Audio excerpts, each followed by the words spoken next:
Okay guys, today's episode, we're going to work on the Monarch, this old car here. We've got some power steering issues with it. I got a power steering leak. It's not leaking anymore because it's run out of fluid, but we'll go in, we'll diagnose it, we'll get it all fixed up, we'll top it up, we'll test it, and that'll be this episode. Nice short one. Get this one in the can, get it edited, get it out to you. I'm finding the editing part is as bigger challenge than the actual filming of it.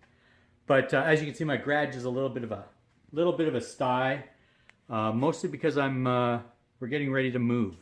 But more on that later. It'll be a different shop, but it'll be the same high quality production. I'm filming all this on my Galaxy S7. I find that the picture quality on it's actually better than my video camera. It's handy, it's right here, it has image stabilization on it, and we'll see how it works out. I'm going to give it a shot, and let me know what you guys think. I think I might just start using this thing until I get a proper camera, which hopefully isn't too far down the road. Hopefully Santa's good to me, but we'll see what happens. Okay guys, let's get on to this, and let's get this one done. Okay guys, here's what we're up against. Here's the, everything's really tight in here. This is not a stock setup for a 54 Mercury or 54 Monarch. I'm having some trouble here, but right here is the power steering box. It's a power box out of an Isuzu. It's mounted in there with a mounting bracket and everything. It's good and solid. And here's where it comes off the car. I had to shorten the steering column 19 inches, believe it or not, to get all that to work. But it all works now. You wouldn't know the difference, except for past power steering. These are the two hoses. They only go this far to the power steering pump. I do notice right here, this is the return line, and it is wet at the bottom, and it seems to be leaking. So I'll go ahead, we'll pull all that off, we'll tighten it. But I also noticed down here at the box, and this is going to be almost impossible for you guys to see. We'll see. Oh no, we got it there. This joint here also is wet, so I'm going to go ahead and see if that's loose, see if we can tighten it down. The hoses themselves look good. There's not much room in here. I don't think you can measure a 1/4 inch to that steering box to the header or to the exhaust manifold. But we will get this all tightened up. I'll pull this hose off, see if there's a leak in it. I probably just missed the nipple with the hose clamp there. And yeah, but as you can see, it is bone dry. Okay, I'll get the tools. I'll get the car up on some stands so we can get under it if we need to, and again, we'll get this done. Voice activation on my phone, that's awesome. Okay, I'm just going to take this hose off. The reason I'm doing that is I just want to clean everything up before I put it together. I could tighten and tighten and tighten and tighten, but if there's not a good contact between this line and the hose, then you're just fighting yourself. So you're better off just cleaning it. We never get that off enough. You're better off just cleaning it and then putting it all back together as much as you can. Man, that's leaking. Okay, that wasn't a good idea. Okay, I'm going to put that back on there. Apparently there's still some fluid in the pump. A little bit less than 2 minutes ago. Okay, let's just go ahead and tighten it up then. If it's just gonna do that. I never thought of that. Always think about what you're doing. I thought that wouldn't have any fluid in it still. But holy crap, I lost a lot of fluid there. I'll show you the puddle on the floor in a minute. It's something amazing. I'm just going to go, I should tighten this thing right up. That's tight. That caused the biggest power steering leak I've ever had in this car. Just now. Don't ever do that. That's a bad thing. So there's my little puddle of power steering fluid, of course, but I got that all tightened up. Now I'm just going to go ahead, see if I can't get a wrench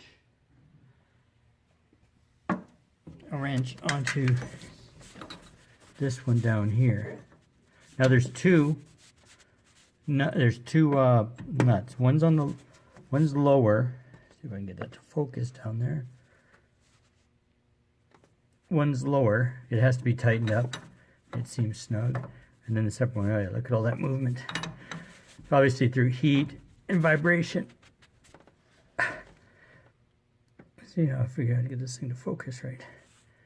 Through heat and vibration, it's just come loose. So I'll tighten that. I'm going to see if I can get a wrench on too. This other one, you won't be able to see that on the camera. There's just no way. No, I can't get my wrench on. This other one, if it was loose, I'd have to take this first one. If the high pressure line right here happened to be loose, I'd have to take this line off. But I'm noticing a couple things while I'm in here. This is the fuel line, and it seems it's rubbing right up against there, and I don't want it to rub through. So I'm going to get a piece of heater hose, I think, and just put it around that and then zip tie it in place just to give it some protection. I don't want that to rub through because it is also very close to the exhaust manifold, and I don't for some reason want to spray gas on my exhaust manifold. I can't remember the exact technical term of what will happen, but I think it's, oh my freaking God, run, the car's on fire. Okay, so we will go ahead and do that. Then I'm just going to fill up the reservoir and we will be done with this. I'm about 100% sure that's what the problem is. So we will, yeah, so I'll just go get some hose. I'll cut it, I'll zip tie it on there, and it will be done. I think that's probably the easiest repair I've done in this car. The hardest repair was actually putting that power steering box in there and getting that steering column cut down. I had to cut that thing down 19 inches. So this thing was attached. It had a long shaft, and the box used to be up here, a little bit further forward. And it was like a one-piece shaft. You'd have to take the box apart. So I had to take the power steering box through this hole. This hole, you can learn how to point both hands, down here, all the way through the inside of the car to take it out, the old box. And then I had to cut it down 19 inches, do a whole bunch of modifications on the shift lever linkage so that it would shift the transmission still. And yeah, the box took me 15 minutes to put in. Then it took me about, I don't know, about 2 or 3 weeks to do the steering column. I didn't do it every day, of course, but I had to put it in and out, I bet you 20 times, just to test the length. And then, yeah, so that was a little bit of a bear. Then I had to, and keep this a secret, I had to get my pitman arm. Modified so that it was somewhat the right length, but I think I'm going to have to get it changed again. It's all geometry in the steering, and it's kind of nerfed right now. Nerfed is my new word because my wife has suggested I don't swear on YouTube. So I just say it's nerfed. Okay, so I'm just going to go ahead and do that. Then I'll throw some fluid in there. We'll fire it up and we'll just turn it a couple times to see what happens. But I think we're all right. Okay, I'm going to go start the car. And I've put fluid in it. We're going to start the car. I'm going to turn the steering wheel a couple times. And then we'll check the fluid and we'll check for leaks.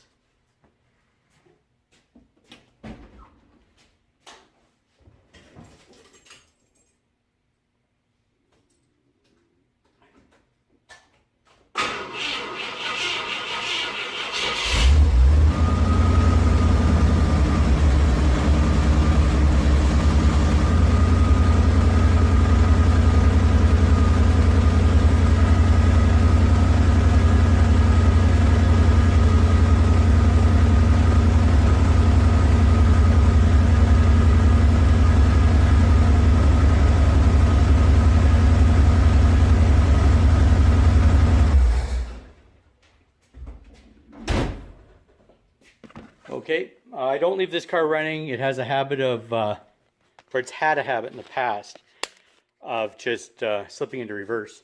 It's a problem with the C6 transmission. But this should give us enough of an idea.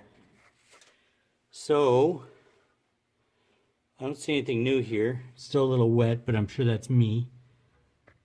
And that looks good down there. Pull this up. And we have fluid. So, I'm going to go ahead and clean up my mess down there. Put the wheel back on it. And call it a day. I know it's a quick video. You'll probably get the next two will be pretty quick because, like I said, we're in the throes of moving and getting ready to start our new life at our new house that we bought and we probably will own. And yeah, so the Monarch, got lots of work to do to it yet. I got some big projects, or some bigger projects, some more meaningful projects to do to it, but I can't do them here because we got to be able to move the car. I've got to work on the steering geometry. I'll draw it out on paper. That'll be probably a two-parter because I have to draw it out on paper.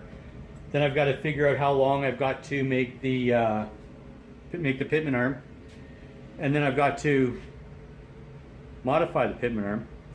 Take it to a welder that you trust, the best welder you know, the most expensive welder you can find, because you shouldn't weld a pitman arm. But since they don't make pitman arms for 54 Mercuries or 54 Monarchs that have Isuzu steering boxes installed, that's pretty much what we'll do. I'll see if I can move the steering box, but there's not a lot of room to move it, and I just don't think that's going to work. So, but if I can get under there and if I can get the pitman arm rebuilt and put in properly, it shouldn't be a problem. I've been driving this welded up one now for a few years. Got lots of miles on the car and it's not an issue. So I'll just take it back to the same guy I trust, and I'm not going to name because you're really not supposed to fix pitman arms, but I'm going to.